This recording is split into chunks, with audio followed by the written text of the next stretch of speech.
हाँ जी, एक और नई वीडियो में आपका फिर से स्वागत है। कल अपन ने विद्युत आवेश के गुणधर्म पढ़ लिए थे। आज अपन इसके आगे का टॉपिक लेके चलते हैं। ठीक है, इसके आगे का टॉपिक अपन ले हैं तो वो है आपके कूलाम का नियम। क्या है भाई? कूलाम का नियम। कूलाम का नियम बहुत ही अच्छा टॉपिक है और बहुत ही इजी टॉपिक है। कूलाम ने क्या किया था कि दो आवेशों के मध्य कितना बल लग रहा है वो ज्ञात किया था। दो आवेश है, एक प्लस भी हो सकता है, एक माइनस भी हो सकता है, दोनों प्लस भी हो सकते हैं, दोनों माइनस भी हो सकते हैं, कुछ भी पॉसिबिलिटी हो सकती है। लेकिन उसने कहा कि दो आवेश के मध्य कितना बल लग रहा है वो मैं बताऊंगा। कौन बताएगा? कौन बताएगा? कूलाम बताएगा। तो उसने कहा कि मान लो दो आवेश है, ये पहला आवेश Q1 है, ये दूसरा आवेश Q2 है। ठीक है, और इन दोनों को हमने कुछ दूरी पर रख दिया। मान लीजिए ये R दूरी पर रख दिया इनको। कितनी दूरी पर रख दिया भाई? मैंने R दूरी पर रख दिया। दो आवेश है Q1 Q2, दोनों को R दूरी पर रख दिया।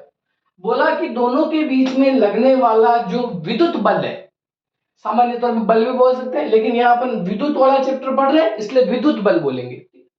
तो विद्युत बल यानी F, वो उन दोनों आवेशों का जो गुणनफल है होता है उसके समानुपाती होता है। या फिर यूं भी बोल सकते हैं दोनों आवेशों के परिमाणों के गुणनफल के समानुपाती होता है। परिमाण का मतलब कि आपको -2 है कि -3 है ऐसे नहीं बोलना है। ओनली 2 कूलाम 3 कूलाम ऐसे बोलना है। ठीक है, माइनस प्लस में ध्यान नहीं देना। परिमाण का सीधा मतलब यह है कि 10 है तो 10 बोलना है, -10 है तो भी 10 बोलना है, 50 है तो 50 बोलना है, -50 है तो भी 50 बोलना है। परिमाणों के गुणनफल के समानुपाती होता है। यानी कि दो आवेशों के मध्य लगने वाला बल दोनों आवेशों के परिमाणों के गुणनफल के समानुपाती होता है। ठीक है, यानी पहला आवेश ये ले लिया और ये गुणनफल डॉट लगा दिया और ये Q2 लिख दिया। दोनों आवेशों के परिमाणों के गुणनफल के समानुपाती होता है। एक इसने ये बोला था।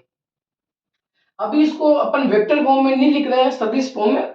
अगले वीडियो में सदिश फॉर्म में मैं लिख के बताऊंगा। ठीक है, दूसरा इन्होंने बोला कि जो दो आवेशों के मध्य बल होता है, विद्युत बल, वो उन दोनों के मध्य दूरी के वर्ग के व्युत्क्रमानुपाती होता है, 1/r। दोनों आवेशों के मध्य दूरी के वर्ग के व्युत्क्रमानुपाती, नीचे लिख दिया इसको, कोई दिक्कत नहीं है। ये दोनों नियम हो गए। अब दोनों नियमों को एक साथ लिखते हैं। F समानुपाती, Q1 Q2 ऊपर आएंगे, R² नीचे आएगा। ये आपका कूलाम का नियम साफ सुथरा हो गया। समानुपाती चिन्ह को हटाते हैं तो एक नियतांक आता है अचल राशि K, Q1 Q2 upon R²।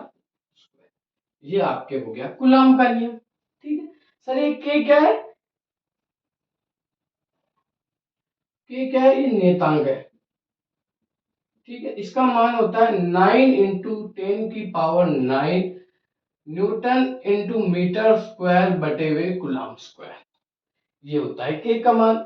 और K का एक मान ये भी होता है 1/4π एप्सिलॉन नॉट। इसको एप्सिलॉन बोलते हैं।